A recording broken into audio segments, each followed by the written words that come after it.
వరల్డ్లోనే richest temple అనేది vlog చేయబోతున్నాను.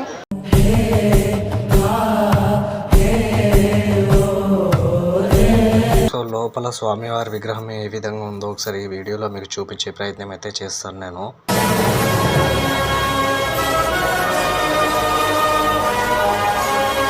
ఈ 3 టైమింగ్స్లోనే ఈ టెంపుల్ అనేది ఓపెన్ చేయడం జరుగుతుంది.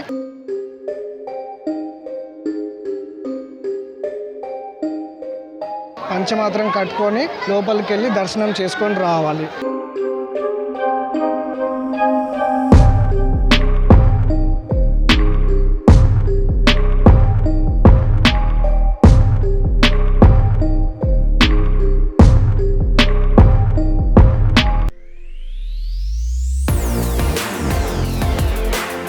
హాయ్, హలో, నమస్తే, వెల్కమ్ టు మిసాన్ టీవీ. ఈరోజు ఈ వీడియోలో నేను వరల్డ్లోనే రిచెస్ట్ టెంపుల్ అనేది వ్లాగ్ చేయబోతున్నాను. అదేంటో కాదు, మీ అందరికి కూడా తెలుసు. అదేంటంటే అనంత పద్మనాభ స్వామి టెంపుల్. సో ఆ టెంపుల్ వచ్చేసరికి కేరళలోని తిరువనంతపురంలో ఉంది. సో నేను ఇప్పుడు ప్రెజెంట్ అయితే ఇక్కడే ఉన్నాను. నేను ఒకసారి మీరు చూడొచ్చు.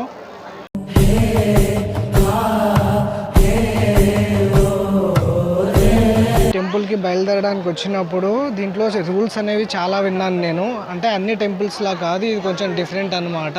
సో దీంట్లో టైమింగ్స్ వచ్చేసరికి మనకి 4:30 నుంచి 6:15 వరకు ఉంటుంది. మళ్ళీ 6:30 నుంచి 7:30 వరకు ఉంటుంది. సో ఓన్లీ మార్నింగ్ కూడా ఉంటుంది. మార్నింగ్ 5:30 నుంచి 6:15 వరకు ఉంటుంది. ఈ 3 టైమింగ్స్లోనే ఈ టెంపుల్ అనేది ఓపెన్ చేయడం జరుగుతుంది. సో ఈ టెంపుల్లో నేను ఈవినింగ్ ఎంటర్ అయిన తర్వాత మనకి రైట్ సైడ్లో ఫస్ట్ కోనేరు కనిపిస్తుంది. కోనర్ నుంచి అలా ముందుకు వచ్చిన వెంటనే మనకు పెద్ద గోపురం కనిపిస్తుంది. ఆ గోపురం నుంచి లోపలికి వెళ్ళాలి. మనం లోపలికి వెళ్ళిన వెంటనే మనకి సినిమాల్లో కనిపించినట్టుగా పురాతన కాలంలో టెంపుల్స్ ఎలా ఉంటాయి, సో ఆ విధంగా లుక్ అయితే ఉంది. సో అంత బాగుందన్నమాట. చాలా ఆ స్ట్రక్చరు, మళ్ళా శిల్పాలు, ఆ విగ్రహాలు అంతా కొత్తగా అనిపించింది. సో చాలా అంటే చాలా బాగుంది. అసలు చోళుల కాలంలో ఈ టెంపుల్ అనేది నిర్మించడం అనేది జరిగింది. సో అంత బాగుందన్నమాట. మేము దర్శనం చేసుకుందామని చెప్పేసి లోపలికి వెళ్ళాము. మేము దాదాపుగా ఒక 1 అవర్ వరకు లైన్లో నుంచున్నాం. దీంట్లో ఈ టెంపుల్లో అయితే బాగా స్ట్రిక్ట్గా అయితే రూల్స్ అనేది మనం పాటించాల్సి ఉంటుంది. ఎవరైనా కానీ టెంపుల్కి వచ్చిన వాళ్ళు, అనంత పద్మనాభ స్వామి టెంపుల్కి వచ్చిన వాళ్ళు ఈ పైన షర్ట్ అనేది వేసుకోకూడదు. సో డ్రెస్ చేంజ్ చేసుకోవాలి. సో కొన్ని రూల్స్ అనేది ఉంటుంది ఇక్కడ. ఈ రూల్స్ అనేది మనం స్ట్రిక్ట్గా పాటించాలి మనం. సో షర్ట్ అనేది ఇప్పేసి ఓన్లీ పంచ మాత్రమే కట్టుకోవాలి. ఇక్కడ పంచమాత్రం కట్టుకొని లోపలికి వెళ్ళి దర్శనం చేసుకొని రావాలి. లోపలికి వెళ్ళిన తర్వాత కూడా అసలు ఒక స్టెప్ బై స్టెప్ ఒక ప్రాసెస్లా ఉంటుంది. అంటే లోపల 2 లైన్స్ 3 లైన్స్ అలా కాకుండా ఓన్లీ సింగిల్ లైన్లోనే వెళ్ళి దర్శనం చేసుకోవాలి. సో నేనైతే ఇప్పుడు లోపల దర్శనానికి వెళ్తున్నాను. సో లోపల స్వామివారి విగ్రహం ఏ విధంగా ఉందో ఒకసారి ఈ వీడియోలో మీకు చూపించే ప్రయత్నం అయితే చేస్తాను నేను.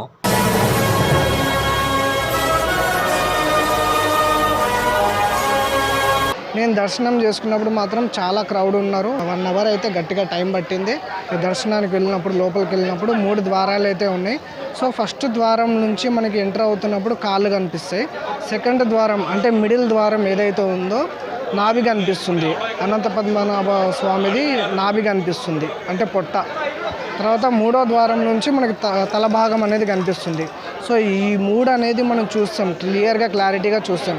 ఇది చూసిన తర్వాత మిగతా టెంపుల్స్ అనేది దర్శనం చేసుకొని ఇక్కడ ఏదైతే మనకి బయట వచ్చిన తర్వాత వచ్చే దారిలో ప్రసాదం కౌంటర్ ఏదైతే ఉందో అక్కడ ప్రసాదం తీసుకొని ఇలా బయటకు వచ్చేస్తాం. టెంపుల్లో దర్శనం ప్రాసెస్ అయితే ఇదే. సో ఈ అనంత పద్మనాభ టెంపుల్లో మొత్తం 7 గదులు ఉన్నాయి. అది మీకు తెలిసిందే. 6 గదులు ద్వారాలు అనేది ఆల్రెడీ ఓపెన్ చేశారు. మిగిలింది ఒక ద్వారం, అది 7వ ద్వారం. ఆ 7వ ద్వారం ఓపెన్ చేస్తే అసలు కలియుగం నాశనం అయిపోతుందని కొన్ని గ్రంథాలయాల్లో రాసి ఉండడంతో ఆ ద్వారం అనేది ఓపెన్ చేయలేదు. అనంత పద్మనాభ స్వామి ఆలయం 18వ శతాబ్దంలో నిర్మించారు. ఇది నిర్మించింది ట్రావెన్కోర్ మహారాజ్ మార్తాండవర్మ. 1750 జనవరి 17న అనిజం తిరునల్ ట్రావెన్కోర్ రాజ్యాన్ని ఆలయంలో ప్రధాన దేవుడై పద్మనాభ స్వామి ఆలయాన్ని అప్పగించాడు. ఈ ఆలయంలో దాదాపుగా 1,20,000 కోట్ల రూపాయల సంపద అయితే ఉంది. ఈ ఆలయం నిర్మించి దాదాపుగా ఇప్పటికీ 20,000 సంవత్సరాలు అయితే అవుతుంది. ఈ ఆలయంలో 7వ గదికి నాగబంధనం అనేది చేశారనమాట. సో ఈ గది తెరవాలంటే ఇది ఎవరికి అంత సాధ్యం కాదు. మామూలుగా ఈ గది తెరవాలంటే సాధువులకు మాత్రమే సాధ్యం. సాధువుల్లో కూడా ఎవరికైతే ఈ గరుడ మంత్రం వస్తుందో సో ఈ గది అనేది తెరవగలరు. ఎవరైనా కానీ బలవంతంగా ఈ గది తెరిచినా కూడా కలియుగం నాశనం అయిపోతుందని గ్రంథాలయాల్లో రాసింది. సో ఇన్ని మిస్టరీస్ ఉన్నాయన్నమాట ఈ టెంపుల్లో.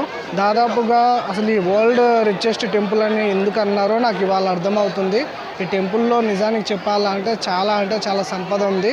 చాలా కొత్తగా అనిపిస్తుంది టెంపుల్. మీరు ఒకసారి ఎవరైతే చూడకపోతే లోపలికి వెళ్ళి ఒకసారి చూడండి. మీకు చాలా ఇంట్రెస్టింగ్గా అనిపిస్తుంది టెంపుల్. అసలు మీరు ఎక్కడ చూడని విధంగా పాతకాలంలో టెంపుల్స్ ఏ విధంగా అయితే ఉంటాయో అంత అద్భుతంగా ఉంటాయన్నమాట. సో అంత బాగుంది టెంపుల్. నేను లోపలికి వెళ్ళి చూసినప్పుడు నాకు ఒక స్వామీజీ కూడా చెప్పారు, చోళులు ఉండే కాలంలో ఈ టెంపుల్ అనేది నిర్మించడం జరిగిందని చెప్పేసి అన్నారు. సో ఇక్కడ పద్మనాభ స్వామి టెంపుల్ దగ్గర కూడా దర్శనం అయితే చాలా అద్భుతంగా జరిగింది.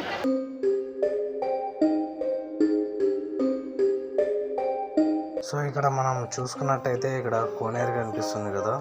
సో ఈ చీకట్లో నాకు సరిగ్గా కనిపించట్లేదు. సో చూడ్డానికైతే చాలా బాగుంది. ఇందాక ఈవినింగ్ టైంలో కూడా నేను చూశాను. ఈ కోనేరు అయితే ప్రస్తుతానికి ఇప్పుడు క్లోజ్ చేస్తుంది. ఎందుకంటే ఇప్పుడు దీంట్లో ఎవరు వెళ్ళట్లేదు, అసలు ఎవరు వెళ్ళనీయకుండా మొత్తానికి క్లోజ్ చేశారు. ఇక్కడ గేట్స్కి చూసినట్టయితే లాక్ చేసి ఉంది కదా. సో లోపల మనం వాటర్ చూసినట్టయితే చాలా ఫ్రెష్గా ఉన్నాయి వాటర్, ఇంకా చాలా ఎక్కువ ఉన్నాయి ఇంకా వాటర్ ఇంకా అసలు. సో ఇక్కడ మనం టెంపుల్ చుట్టుపక్కల చూసుకున్నట్టయితే ఇక్కడ మనకి చాలా స్టాల్స్ అనేది కనిపిస్తుంది. సో గైస్ కొన్ని షార్ట్స్ అనేది దీంట్లో పెట్టడం జరగలేదు, ఎందుకంటే టెంపుల్లో రూల్స్ అనేది చాలా స్ట్రిక్ట్గా ఉన్నాయి. సో లోపల ఫోన్ అనేది అలౌ చేయలేదు, అసలు చాలా స్ట్రిక్ట్గా ఉంది. నేనంతా ఎవ్రీథింగ్ ఇప్పుడు ఫోన్ కానీ పర్స్ కానీ ఎవ్రీథింగ్ అంతా ఇప్పుడు బ్యాగ్లో పెట్టేసి ఓన్లీ ఒక పంచ మీద లోపలికి వెళ్ళాను. నేను లోపలికి వెళ్ళిన తర్వాత ఇంకోటి ఏంటంటే ఓన్లీ పబ్లిక్ మాత్రమే కాదు, పోలీసు వాళ్ళు కూడా పంచలు వేసుకుంటున్నారు. పోలీసు వాళ్ళు పంచలు వేసుకోవడం అనేది నేను ఇదే ఫస్ట్ టైం నేను చూడడం. అసలు ఇంతవరకు ఏ టెంపుల్లో చూడలేదు. ఏదన్నా వేరే టెంపుల్స్లో ఎలా ఉంటుందంటే పోలీసు వాళ్ళు వాళ్ళ యూనిఫామ్ వాళ్ళు వేసుకొని వాళ్ళ డ్యూటీ వాళ్ళు చేస్తారు. కానీ ఇక్కడ టెంపుల్ రూల్స్ కూడా వాళ్ళు పాటిస్తున్నారంటే అది నిజంగా చాలా గ్రేట్ అనిపించింది నాకు. సో చాలా బాగుంది.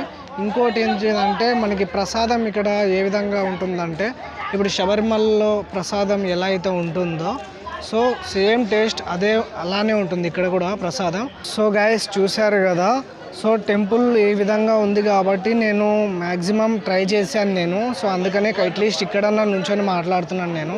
లేకపోతే ఇప్పుడు ఇలాంటి రూల్స్ ఏం లేకపోతే బయటంతా అసలు లోపలికి వెళ్ళి అన్ని విజువల్స్ అన్నీ తీసుకొని మీకోసం నేను చూపించేవాడిని. సో నేను ఈ వ్లాగ్లో ఖచ్చితంగా లోపల ఏ విధంగా అయితే ఉంటుందో అదంతా ప్రతిదీ మీకు డీటెయిల్డ్గా ఎక్స్ప్లెయిన్ చేస్తాను. ఎవరైతే ఈ టెంపుల్ చూడని వాళ్ళు ఉంటారో వాళ్ళందరూ వెళ్ళి టెంపుల్ చూడండి. చాలా బాగుంటుంది. ఈ టెంపుల్కి వెళ్ళినా కూడా చాలా మంచిగా జరుగుతుంది. అసలు మీకు అంత ఫేమస్ టెంపుల్ అన్నమాట. ఖచ్చితంగా ఈ టెంపుల్ మీద నమ్మకం పెట్టుకోండి. ఇది వరల్డ్లోనే రిచెస్ట్ టెంపుల్ ఇది. సో అంత బాగుంటుంది. ఒకసారి మీరు ఖచ్చితంగా ట్రై చేయండి. సో ఈ వీడియో కానీ మీకు నచ్చినట్లయితే please like, share, subscribe to Nissan TV.